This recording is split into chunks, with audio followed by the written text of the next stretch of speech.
HP15 है ना, HP15 नहीं आता। ठीक, बोर्ड का पार्ट नंबर यहाँ पे लिखा हुआ है, क्या है, ओसामा 2/CR/HPC, और पार्ट नंबर का देखेंगे तो यहाँ पे है 010194G00। ठीक, तो इसका एक बार देख लेते हैं स्कीमेटिक या बोर्ड व्यू कुछ भी अवेलेबल है क्या अपने पास। तो शायद हो, कंफर्म नहीं, क्योंकि ये सब कुछ उटपुटांग मॉडल बना, मुझे इसका फाइल वगैरह मिलता नहीं है। तो एक बार देख लेता हूँ। OSAMU2, तो इतने सारे में सारे सब के सब zip फाइल दिख रहे हैं, मतलब ऑलमोस्ट सबका सब क्या बायोस फाइल दिख रहा है। तो पॉसिबल है इसका स्कीमेटिक ना हो। तो इसका देख के कुछ लग नहीं रहा, सब तो बायोस वाली फाइल ही लग रही है देखने से।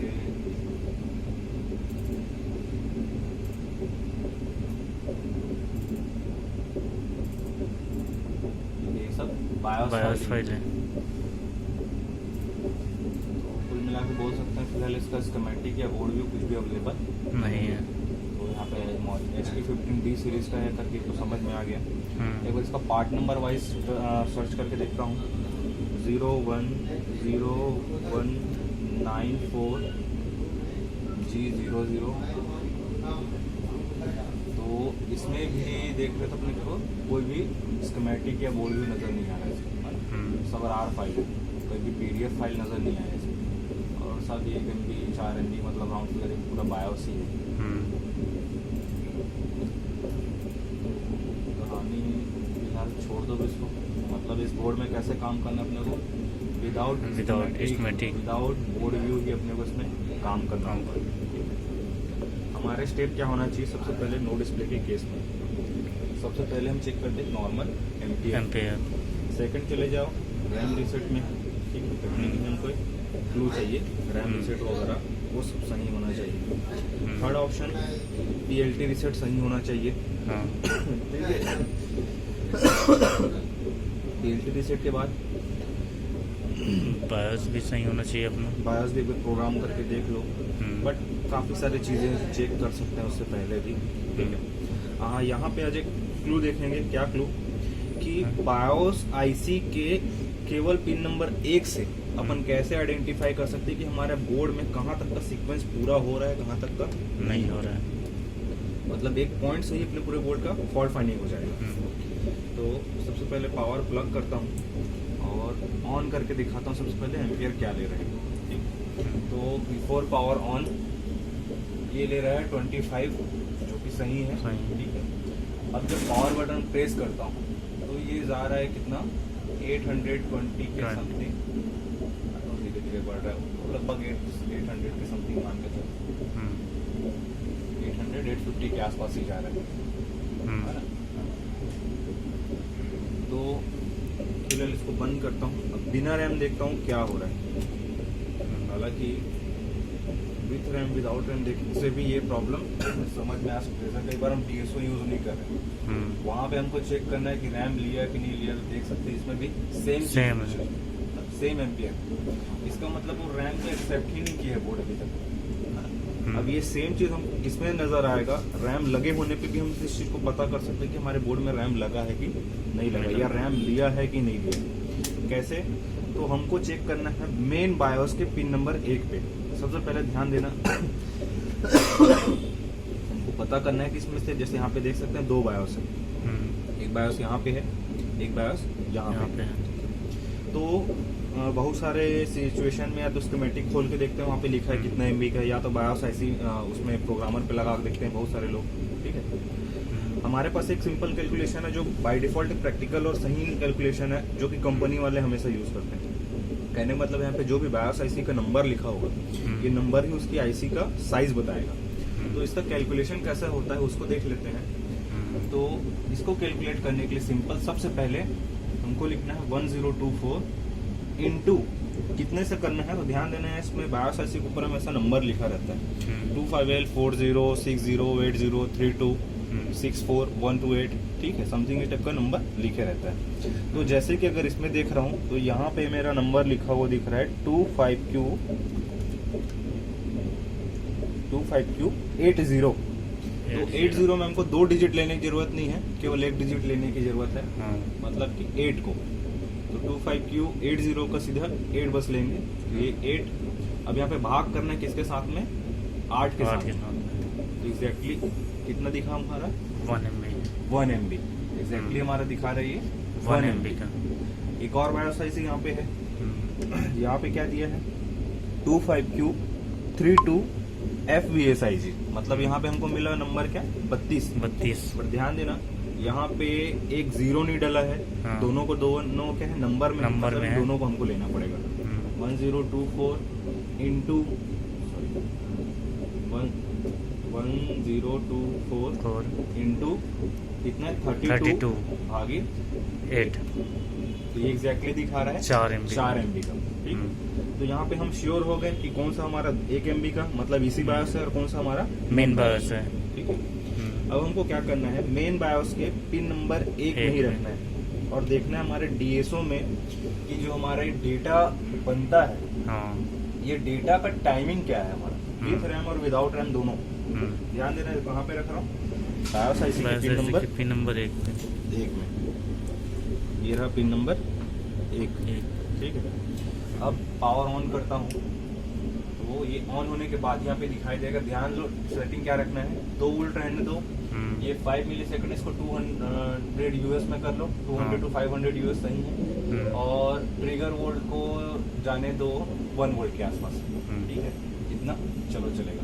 ठीक है, देख लो सेटिंग क्या है इसमें, 2 वोल्ट पर डिवीजन, 200 यूएस पर टाइमिंग, और ट्रिगर वोल्ट होगा 1.1 वोल्ट के आसपास। अब इसको मैं पावर ऑन करता हूँ और देखते इसमें टाइमिंग क्या शो कर रहा है, कितने टाइमिंग तक ये गया। तो मुश्किल से 1 सेकेंड। ठीक है, बंद करता हूँ एक बार फिर से, ये ऑफ कर दिया। ऑन करने के बाद टाइमिंग क्या दिखा, बहुत कम 1 सेकेंड से भी कम। ध्यान देना फिर रैम लगा हुआ है। अब रैम निकालने के बाद देखता हूँ क्या ये टाइमिंग सेम है कि कुछ चेंज हुआ।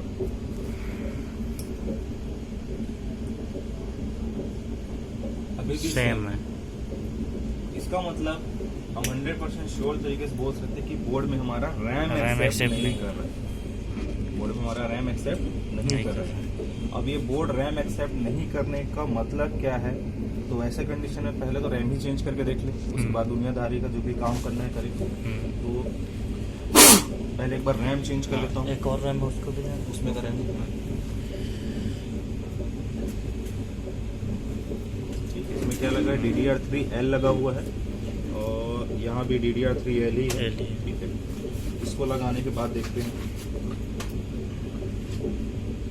कुछ चेंजेस नजर आए क्या हमको। अभी बायोस आईसी पिन नंबर 1 में ही रखा हूँ, और ऑन किया और टाइमिंग क्या दिखी, सेम अभी भी सेम टू सेम है ना, अभी भी सेम टू सेम है। इसका मतलब हमारे बोर्ड में ये रैम एक्सेप्ट नहीं करेगा। और स्लैम स्लॉट को नीचे लगा कर देख लेता हूँ,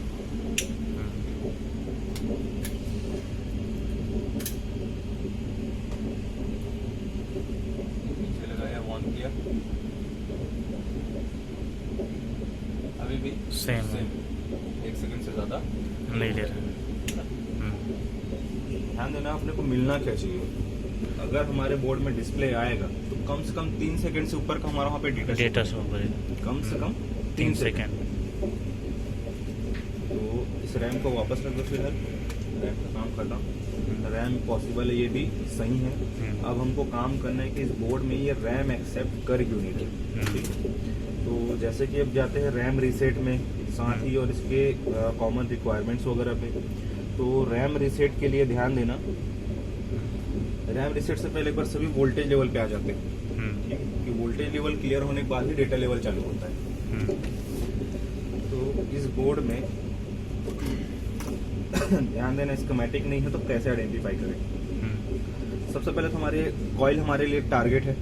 ठीक है, इस कॉइल के बाद में जनरली हमको क्या मिलता है, डीसी टू डीसी कन्वर्टर कहने मतलब पावर रेल।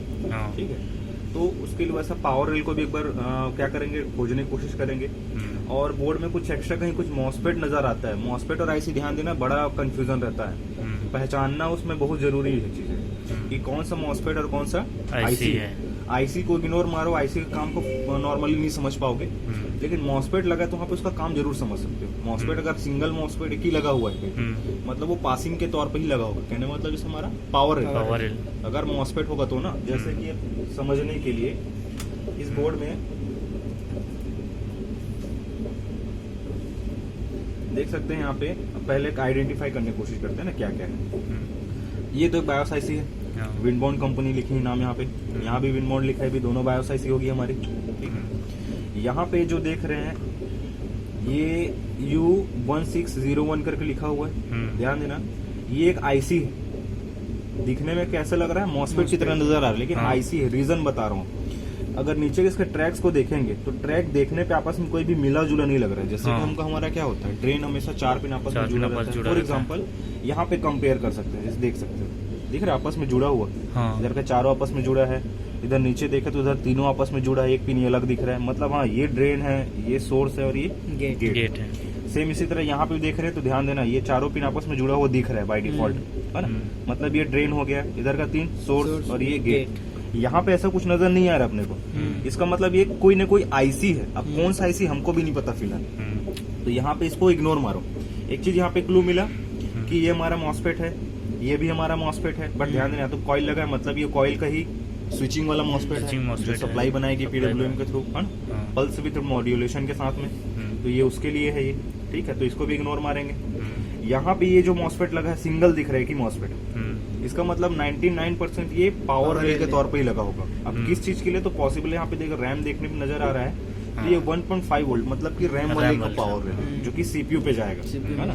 इधर का ध्यान देना कैसे दिख रहा है, इधर से सप्लाई बनी, ऑन ऑफ होकर के कॉइल में गया, फिल्टर किया, यहाँ पे देखो जंपर लगा है और साथ ही फिल्टर कैपेसिटर, और यहीं से जाते हुए दिखाई दे रहा है किधर, इस मॉसफेट के ड्रेन, और इधर से जाते हुए दिखाई दे रही है रैम स्लॉट। इसका मतलब ये हमारा 100% रैम वाला ही पावर रेल हो गया, ठीक है। अब बारी आते हैं तो ये आईसी है, इसको इग्नोर मारते हैं, इसको नहीं देखेंगे, ध्यान नहीं देना है अपने को। यहाँ पे देख रहे हैं कॉइल, कितना 3 कॉइल नजर आ रहा है यहाँ पे, है ना। अब इन 3 कॉइल में से पहले इसके आईसी देख लेते हैं, ध्यान देना। यहाँ पे एक आईसी ये लगी है और एक आईसी यहाँ पे लगी है, तो 3 कॉइल है। इसका मतलब क्या होगा, पक्का यहाँ पे हमको 3 पेयर में मॉसफेट मिलेगा, क्योंकि 3 अलग अलग फेज बनेंगे, है ना। एक फेज के लिए 2 मॉसफेट होना जरूरी है।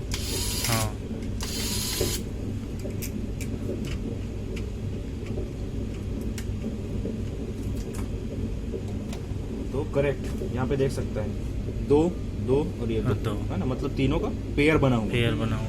एक पेयर किसके लिए, एक कॉइल के लिए, एक पेयर एक कॉइल के लिए, एक पेयर एक कॉइल के लिए। अब ध्यान देना, इम्पॉसिबल है इन दोनों में से, ये दोनों जो दिख रहे हैं ये हमारे 3-5 का होगा। रीजन यहाँ पे ऊपर में आईसी लगी है, और इस आईसी का नंबर देखने को दिख रहा है 51225, क्योंकि हमारी स्टेप डाउन आईसी है 3 वोल्ट 5 वोल्ट वाली, ठीक है। तो ये दोनों समझ में आ गया। ये वाली सप्लाई अभी हमको पता तो नहीं है, यहाँ भी कोई आईसी नजर आ रही है, इसमें क्या है 51219, तो ये पॉसिबल है सीपीयू का ही सप्लाई कुछ होगा, ठीक है। जैसे कि पीसीएच वाली सप्लाई मान के चलो, पॉसिबल है पीसीएच की सप्लाई हो, ठीक है। तो फिलहाल इसको इग्नोर मारते हैं, हम इन दोनों को तो समझ सकते हैं, इसका फिलहाल नहीं समझ में आएगा कौन सा सप्लाई है, वो चेक कर लेंगे बाद में। ये तीनों नजर आ रहे हैं, तो तीनों में से क्या होगा, 2 सप्लाई किसका होगा, इसका सीपीयू कोर का, एक होगा इसका ग्राफिक्स का, ठीक है। इसमें इंटरनल ग्राफिक्स नहीं है, इसका मतलब ये नहीं कि सप्लाई नहीं बनेगा, ग्राफिक्स इस सीपीयू के अंदर में भी दिया होगा, है ना। तो सीपीयू सेक्शन का भी एक ग्राफिक्स वाला सप्लाई।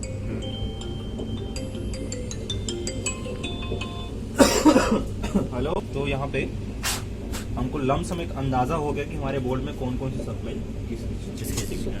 यहाँ पे ध्यान देना, यहाँ भी 2 मॉसफेट और ये कॉइल नजर आ रहा है, तो ये चार्जिंग के लिए है, ठीक है। ये तीनों कॉइल नजर आया, तो तीनों कॉइल का तीनों मॉसफेट ही पेयर में नजर आ गया। ये 2 मॉसफेट इस फेस के लिए, ये दोनों मॉसफेट इस फेस के लिए, इन दोनों मॉसफेट इस फेस के लिए, इनको कंट्रोल करने वाले ही और ही आईसी, ये चार्जिंग आईसी इन दोनों मॉसफेट को कंट्रोल करने के लिए जो कि चार्जिंग सप्लाई बनेगा। तो एक लमसम हमको अंदाजा हो गया ना कहाँ पे क्या क्या सप्लाई होना चाहिए। 3-5 का हो गया, ये 1.505 सप्लाई होगा जैसे पीसीएच का हम लोग मान के चलते हैं, ये रैम का सप्लाई लग रहा है जहाँ तक देख करके, है ना। यहाँ भी एक आईसी लगी है, ध्यान देना मॉसफेट नहीं है ये, है ना, क्योंकि यहाँ भी हमको सब लेग अलग अलग नजर आ रहा है। तो ये 2 डिफरेंट आईसी है, उसको बाद में चेक कर लेंगे किस चीज के लिए। इस पर आते हैं, इस पर कहीं कोई कॉइल नजर नहीं आ रहा है अपने को, ठीक है। ना ही एक्स्ट्रा कुछ इधर उधर का फालतू टाइप का आईसी नजर आ रहा है ना। तो इस तरह से बिना इस स्कीमेटिक के भी पूरे मदरबोर्ड का पूरा डिटेल पता चल गया। अब बस काम क्या करना है, इसमें एक चीज ध्यान देना, अभी 3.5 का पावर रेलिंग देखे इसमें, है ना। तो ध्यान देना, जैसे ये 3.5 की आईसी लगी हुई है, इसके पास में पॉसिबल है जैसे ये मॉसफेट लगा हुआ है, ये मॉसफेट को भी एज 3.5 वो पावर रेल की तरह यूज कर सकता है, ठीक है। साथ ही ध्यान देना, यहाँ पे एक आईसी जैसा नजर आ रहा है, ये भी पॉसिबल है पावर रेल की तरह यूज किया जा सकता है ना। तो क्योंकि अगर उधर और कहीं नजर नहीं आ रहा तो वैसी समथिंग अपने को अंदाजा लगाना पड़ेगा, बाद में उसको और अच्छे से चेक कर लेंगे। यहाँ पे ग्रीन क्लॉक आईसी का कॉन्सेप्ट दिया हुआ है, ध्यान देना है। देखो XGC लिखा है ना, X का मतलब तो पता है हम लोग क्रिस्टल, क्रिस्टल है। G का मतलब ग्रीन और C का मतलब क्लॉक, तो ग्रीन क्लॉक आईसी। ध्यान देना, इस बोर्ड में क्लॉक आईसी या फिर कहीं भी कुछ अलग से जैसे RTC सेक्शन हम देखते हैं ना 32 किलोहर्ट्ज वाला क्रिस्टल, बोर्ड में ध्यान देना, यहाँ पे कहीं कुछ क्रिस्टल नजर नहीं आएगा। ये बहुत लेटेस्ट वाली चीजें हैं। और यहाँ देखिए क्रिस्टल वाला जगह है खाली है, यहाँ भी क्रिस्टल जगह है खाली है। बोर्ड में जहां भी क्रिस्टल वाली जगह होगी वो सब खाली हो गए, सब का काम कहाँ पे सौंप दिया है, यहाँ पे एक अकेले ग्रीन क्लॉक आईसी में। यहाँ पे देख सकते हो आईसी लगा हुआ है, एक क्रिस्टल है, और यही क्रिस्टल क्या करेगा, सभी तरह के क्लॉक्स को बनाएगा, कि उन्हें 25 का हो या 48 का हो या 14 हो या 32 का हो, सब क्या करेगा अकेले ये खुद बनाएगा, और यहीं से पूरे जगह बोर्ड में डिस्ट्रीब्यूट होगा। तो ज्यादा तीन तूफान करने की जरूरत नहीं है, अच्छी चीज है। अब वापिस आते हैं, एक बार प्रोसेसर वगैरह को क्लीन कर लेते हैं।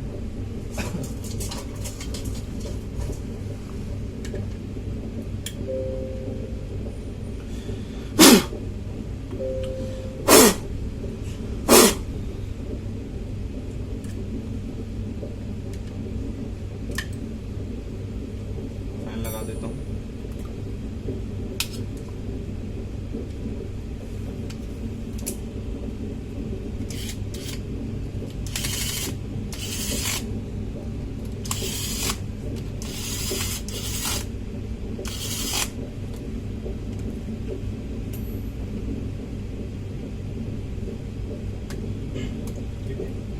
तो अब बोर्ड का अंदाजा अपने को लग गया है कहाँ पे क्या क्या सप्लाई है।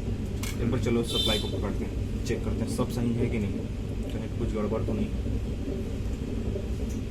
जैसे एम्पियर बराबर शो कर रहा है तो कहीं ना कहीं वो एम्पियर मतलब सब सप्लाई बन रही होगी, अंदाजा लगा सकते हैं। बट ध्यान देना जरूरी नहीं है, बहुत सारे ऐसे ऐसे केस मिलते हैं जिसमें सप्लाई लेवल पे फंसा दिया रहता है। लास्ट टाइम भी अपन ने कोई SCL का बनाए थे जो 600 के करीब जा रहा था, लेकिन 5 वोल्ट वाला पावर रेल में प्रॉब्लम था, है ना। तो एक अंदाजन बोलोगे साला कई सारे बोर्ड में पता चलता है, कई सारे बोर्ड में पता नहीं चलता। रीजन ये क्या है, हम लोग इतने सारे मल्टीपल टाइप के ब्रांड में काम करते हैं तो कभी फिक्स नहीं बोल सकते। तो ऐसे ही अंदाजा तुक्का मत मानना, ये लमसम अपनी तरफ से कुछ भी नहीं सोचना। ऑन करता हूँ, ऑन करने के बाद एम्पियर अभी भी सेम टू सेम है। अब आ जाते हैं वोल्टेज लेवल पे। तो जैसे कि अंदाजा लगा था, ये है 5 वोल्ट, है ना, ये है 3.3 वोल्ट, परफेक्ट है। यहाँ पे कॉइल नजर आई थी 1.08, तो ये कि PCH की सप्लाई हमारी 100%। यहाँ पे नजर आया था एक सप्लाई 1.5 वोल्ट, मतलब हमारा रैम का सप्लाई, है ना। ध्यान देने से, हालांकि PC3L लगा हुआ है 1.3 वोल्ट वाला, इसका मतलब इसमें लो वोल्ट वाला भी लग सकता है और हाई वोल्ट वाला भी लग सकता है। अब एक चीज ध्यान देते हैं, यहाँ पे एक पावर रेल नजर आया था, ये पावर रेल एक साइड ड्रेन में सप्लाई है, सोर्स में देखते हैं कि नहीं है, तो सोर्स में भी प्रॉपर है। CPU 4 वोल्ट वाले में आते हैं तो इसमें कॉइल पे या कैपेसिटर में चेक कर लेते हैं। तो यहाँ पे कोई भी CPU 4 वोल्ट फिलहाल नजर नहीं आया इसमें, ठीक है। एक में तो नजर नहीं आया, हो सकता है ग्राफिक्स ये ग्राफिक्स वाला हो। आगे दूसरी कॉइल पे चेक करते हैं, यहाँ पे है 1.1 वोल्ट। यहाँ पे आ जाते हैं, ये भी 1. मतलब अब ध्यान देना, ये दोनों CPU 4 वोल्ट और ये ग्राफिक्स वोल्ट, क्लियर। इसमें ग्राफिक्स वोल्ट नहीं बन रही है, एक हमारे लिए क्लू है ये, हमारे इसमें ग्राफिक वोल्ट नहीं बन रहा है। हालांकि फिलहाल रैम निकला हुआ है, एक बार रैम को मैं वापस लगा देता हूँ, उसके बाद फिर से चेक करता हूँ सबको।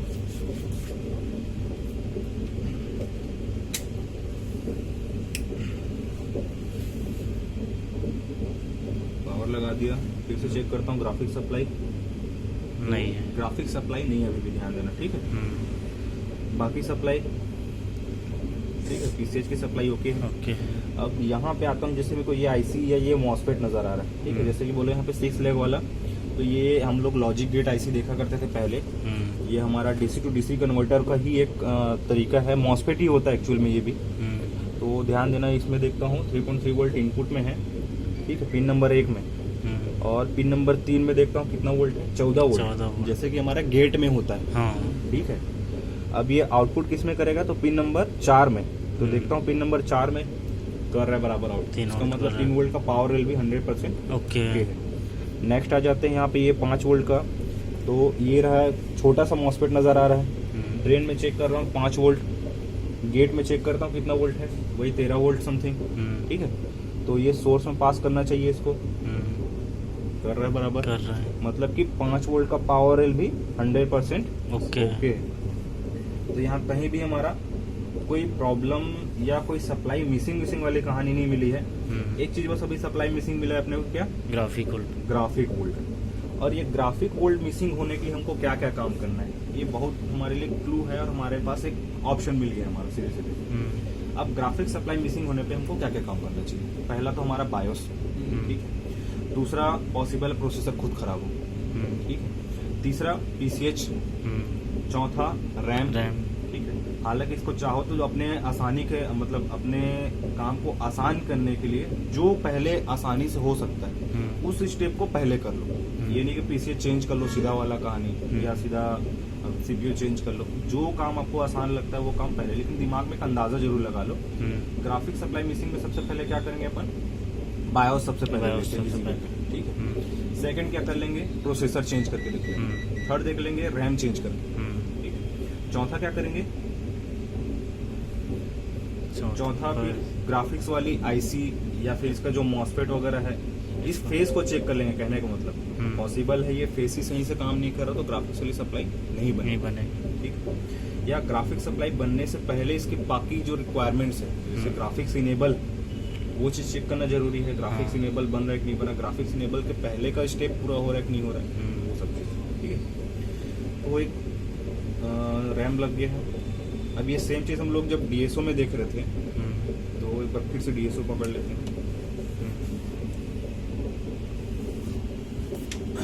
ये चीज हमको अंदाजा कहाँ पे लग गया था, जब हम लोग बायोस के पिन नंबर 1 पे चेक किए थे तब।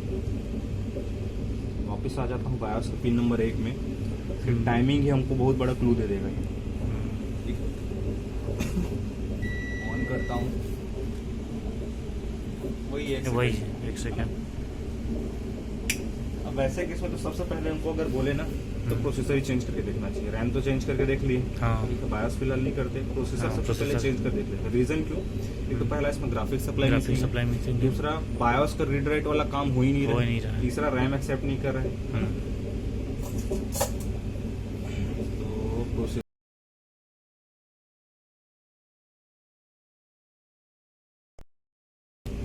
कौन सा प्रोसेसर लगा है इसमें, देखो तो 3rd 4th जनरेशन जैसा कुछ लग रहा है। कैसे पता करते हैं प्रोसेसर कौन सा है, जो नंबर लिखे उसको नेट में डालेंगे। करेक्ट। तो जैसे इसमें नंबर, कौन सा नंबर ध्यान देना, SR, ये SR वाला नंबर, SR0N1। तो अगर इसको मैं नेट में ओपन करता हूँ,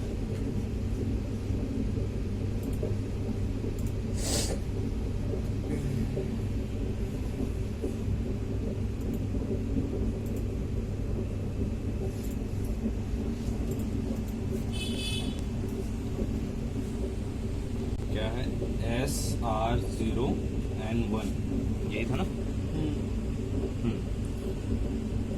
बस एंटर कर दे, उसके बाद देखते हैं क्या कहानी देता है ये।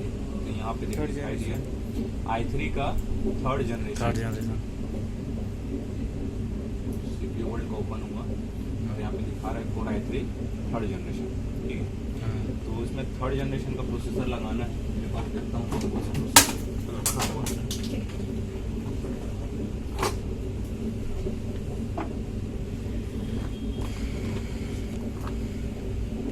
थर्ड जनरेशन का प्रोसेसर है कि नहीं है, तो यहाँ पे एक मिलता जुलता लग रहा है, शायद ये 3rd जनरेशन का हो। नंबर एक बार इसका भी कंफर्म कर लेता हूँ, SR0MZ, SR0MZ, ये कौन सा प्रोसेसर है देखते हैं।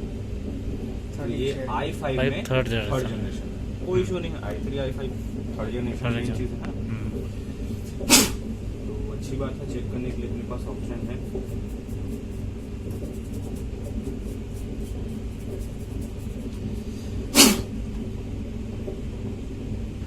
i3 की जगह i5 अपन लगा सकते हैं।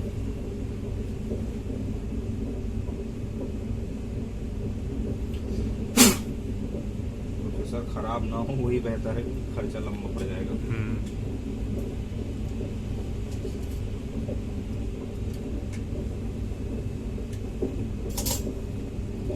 इनको भी लगा ही नहीं देता हूँ।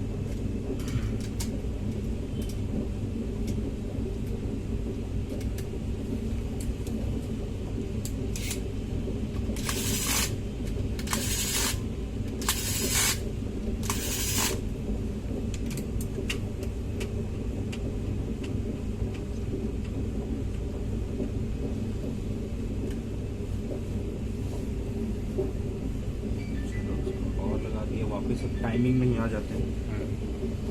टाइमिंग में आपको क्या दिखता है अंदाजा तो लग जाएगा। ऑन किया, ऑफ हो गया, 1 सेकंड में रीस्टार्ट हुआ होगा। ये ऑफ हो जाना है। या तो प्रोसेसर खराब है, या तो सपोर्ट नहीं कर रहा है। सिंपल है। तो फिर ऑप्शन नहीं है।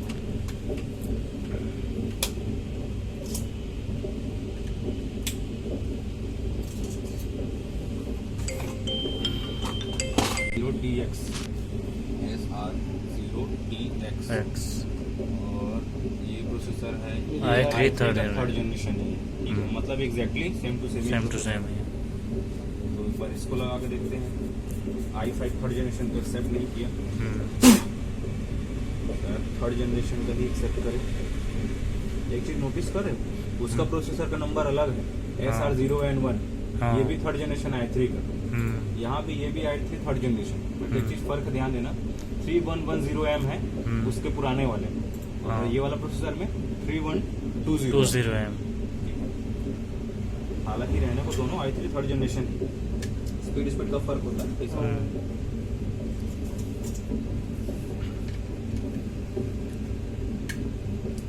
थोड़ा थोड़े में बहुत सारा चेंजेस आ जाता है प्रोसेसर पे भी।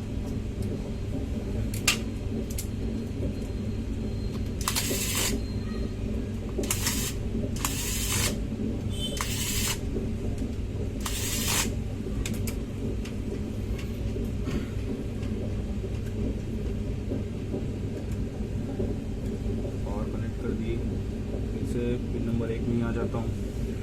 पावर ऑन किया,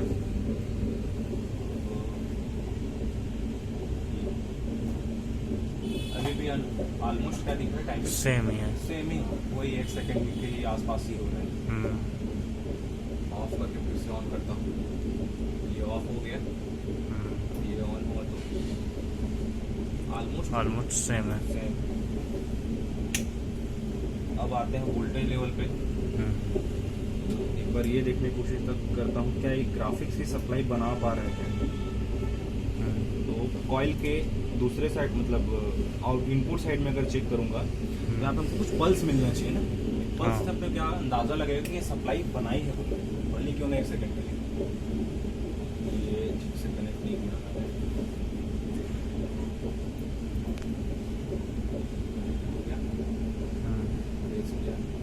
कुछ नहीं बनाया, ये ग्राफिक्स में रखा था।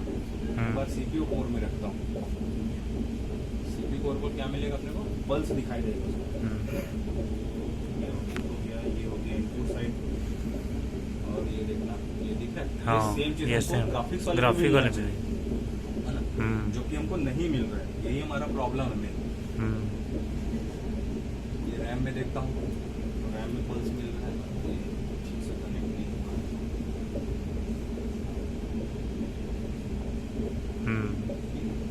ये रैम वाले में है तो रैम को बराबर बन रहा है। सीपीयू ग्राफिक्स में कुछ भी नहीं है, मतलब ग्राफिक्स का पल्स ही नहीं ले रहा है। और आते हैं और किसी किसी में चेक कर लेते हैं, 3-5 वाले में ही चेक कर लेते हैं। चलो उसको भी एक बार अंदाजा, ठीक है। तो यहाँ पे चेक करना थोड़ा सा कॉम्प्लिकेटेड है, बन जाएगा, लेकिन इधर बन रहा है इतना 5 वोल्ट वाले 5 वोल्ट। और ये रहा 3 वोल्ट वाला कॉइल, इसमें भी बराबर बन रहा है। ये 1.08 वोल्ट बन रहा है, यहाँ पे बराबर। ध्यान देना, कई सारी सप्लाई बनती है लेकिन ये पल्स नहीं होता। अगर वो पल्स नहीं है फिर सप्लाई बन रही है, मतलब वो सप्लाई सही नहीं है, पल्स के साथ ही वो सप्लाई बननी चाहिए। तो यहाँ पे एक अंदाजा लग गया अपने को कि सारी सप्लाई ऑलमोस्ट बन रही है। यहाँ पे कुछ कुछ आईसी लगे हुए, ध्यान देना। एक्चुअल में ये सब आईसी को भी एक बार कंफर्म कर लेते हैं कि सही है कि नहीं। कैसे पता चलेगा आईसी सही है कि नहीं? तो ध्यान देना, अक्सर ये सब आईसी के पास, जैसी वाली आईसी नजर आ रही है ना, इस आईसी के पास में 2 पैड नजर आ रहे हैं। ध्यान देना, यहाँ पे 2 पैड नजर आ रहे हैं। तो जैसे इस पैड को एक बार देखूं तो यहाँ पे 3.3 वोल्ट वाली पैड है, ठीक है। पॉसिबल है क्योंकि यहीं से ये इसके पिन नंबर 1 में जुड़ा दिखाई दे रहा है। तो ये इसकी इनपुट समझ लो 3.3। अब इसको आउटपुट में किसी ने से कन्वर्ट करेगा तो यहाँ पे हमारे पास एक ऑप्शन दिया है 1.8 वोल्ट। ध्यान देना, ये वाली जो आईसी है ये समझ ले 1.8 वोल्ट वाली आईसी है, ये 1.8 वोल्ट बनाने वाली। ऐसी सेम आईसी का और नजर आया था हमको, कहाँ पे? यहाँ पे सीपीयू के पीछे में।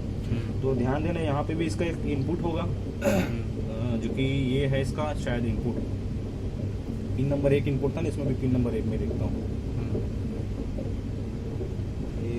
नहीं, वो अलग आईसी है, ये अलग आईसी है। यहाँ पे ये लिखा है P45S और ये नंबर है 8977 है, मतलब दोनों बहुत अलग अलग है, तो पिन डिटेल तो मैच नहीं करेगा। लेकिन ध्यान देना, दोनों में पैड लगा हुआ है, इस पैड में कुछ ना कुछ सप्लाई जरूर मिलेगा। तो यहाँ पे देख सकते हैं 1.07 और यहाँ पे 0.900 है ना। तो मान लेते हैं ये आईसी भी सही बिहेव कर रही है। अब कहानी है हमारी, ग्राफिक सप्लाई नहीं बन रही है, सबसे पहला चीज, और हमको यही पहले फोकस करना है, ग्राफिक सप्लाई। दूसरा, रैम एक्सेप्ट नहीं कर रहा है बोर्ड में।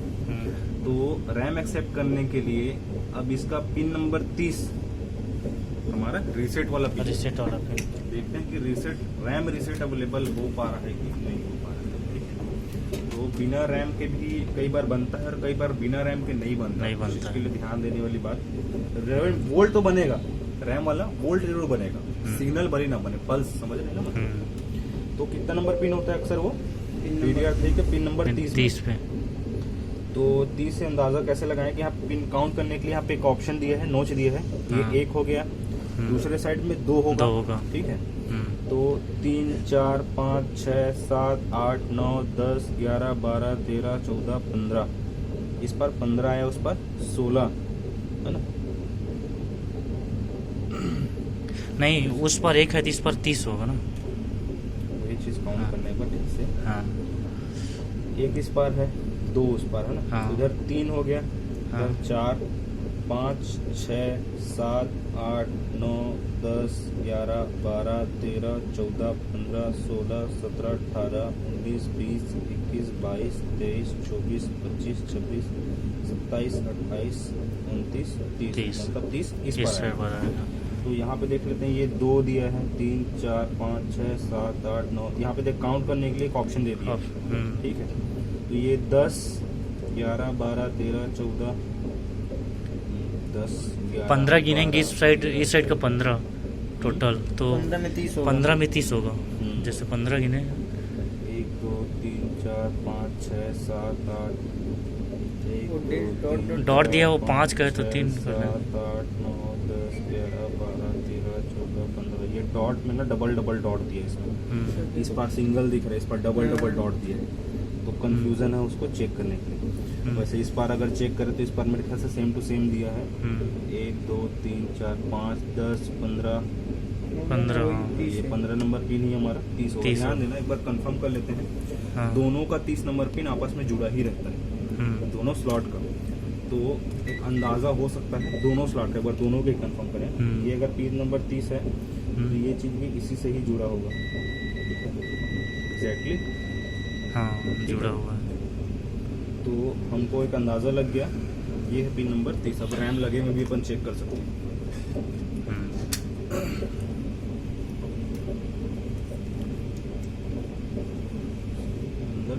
बनता है। एक कंफर्म कर देता हूँ।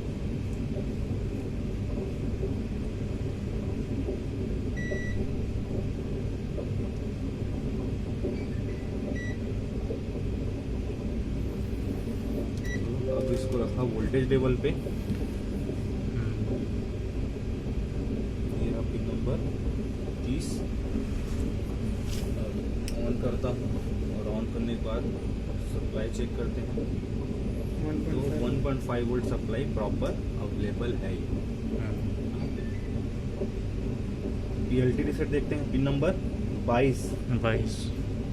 तो एक इधर होगा तो उस पर 3 4 5 6 7 8 9 10 11 12 13 14 15 16 17 18 19 20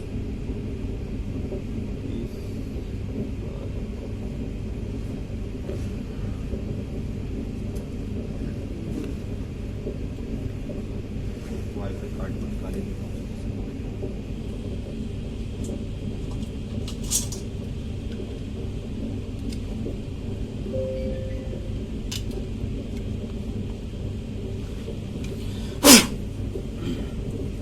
अब देखते हैं।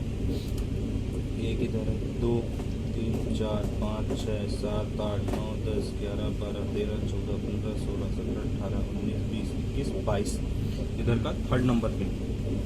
ठीक है, वाईफाई कार्ड के पिन नंबर 22 पे यहाँ पे हमारा चेक करेंगे पीएलटी रीसेट कितना वोल्ट होगा 3.3 वोल्ट तो जब पावर बटन प्रेस किया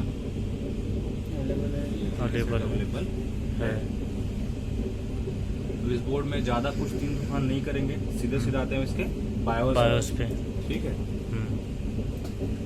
इसका बायोस ये रहा 4 MB वाला। इसको निकाल के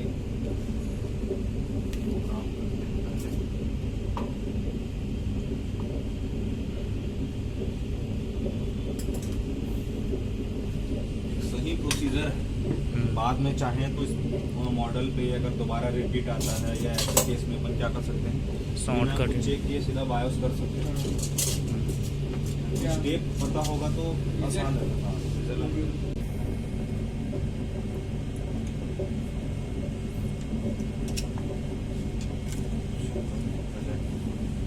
बायोस की ऐप देखते हैं क्या होता है।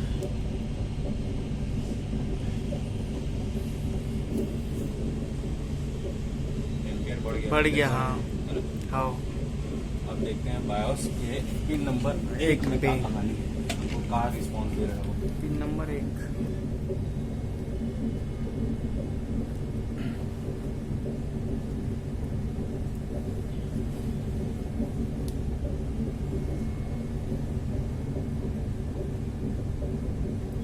ये बायोस पिन नंबर 1 और बढ़ गया टाइम। बायोस रीड कर रहा है पूरा टाइमिंग में अपना। अब ये प्रॉपर क्या हुआ, लोड हो गया जाकर के रैम में। हाँ इसका मतलब बोर्ड में भी डिस्प्ले हमारा आ गया है। अब आते हैं ग्राफिक सप्लाई पे ध्यान देना। ग्राफिक सप्लाई देख रहे पल्स हाँ और सप्लाई कॉइल उसमें चेक कर लेते हैं मल्टीमीटर में। इसमें तो चलो समझ गए।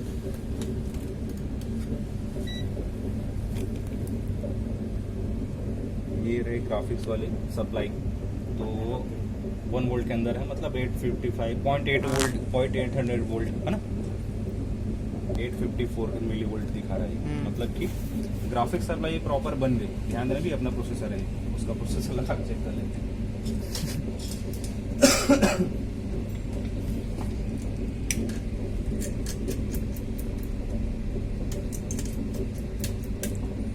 कुल मिला के इसका बायोस। लेकिन हमारा प्रोसेस ध्यान देना, ये कहानी इतना लंबा चौड़ा खींचने का पीछे रीज़न ये था ताकि इन फ्यूचर ऐसा कोई केस आया तो इस चीज़ को कम से कम हमारे पास प्रॉपर स्टेप होना चाहिए। ठीक है, ये नहीं कि तुक्का मारे। कई बार होता है कि तुक्का मारने से काम हो जाएगा, बहुत सारे काम हैं जो तुक्का मारने से हो सकता है। जैसे इसी केस में बिना सोचे समझे बायोस करते तो पॉसिबल हो सकता था, लेकिन पता नहीं होता कि हम बायोस कर क्यों रहे हैं, हमको बायोस करना क्यों चाहिए, ये सबसे पहले तो सवाल होता है ना। क्यों करना चाहिए बायोस, जैसे कि यहाँ पे करना चाहिए। पहला भाई ग्राफिक सप्लाई नहीं बन रहा है इसलिए हमको बायोस करना चाहिए। दूसरा रैम एक्सेप्ट नहीं कर रहे हैं इसलिए हमारा बायोस करना चाहिए। क्या हमको क्लियरिटी मिलेगी इसमें। नेक्स्ट टाइम जब काम करेंगे तो नेक्स्ट टाइम काम करोगे तो क्लियरिटी मिलेगा। और नो डिस्प्ले केस बहुत ज़्यादा कॉम्प्लिकेटेड केस नहीं होता, बस आपको सही स्टेप सही से पता होना चाहिए। तो इतने सारे केस में रिजेक्ट कितना हुआ है ये तो देखो, इतना भी हम लोग काम किए हैं, रिजेक्टेड कितना है, बहुत कम, ऑलमोस्ट सारे काम बन के ही गए। मतलब हमारे काम में कहीं प्रोसेस हमारा गलत नहीं है, सबसे कहने का मतलब ये है ना। ये पावर बटन प्रेस किया, ऑन किया और ग्राफिक सप्लाई देखो बन गई, मतलब डिस्प्ले भी आ गया होगा। ग्राफिक सप्लाई बन गई, उधर वो भी इंक्रीज हो गया। इससे पहले ग्राफिक सप्लाई नहीं बन गई, चेक कर डिस्प्ले लिया सीधा। एक बार डिस्प्ले आया, बाकी नहीं आया।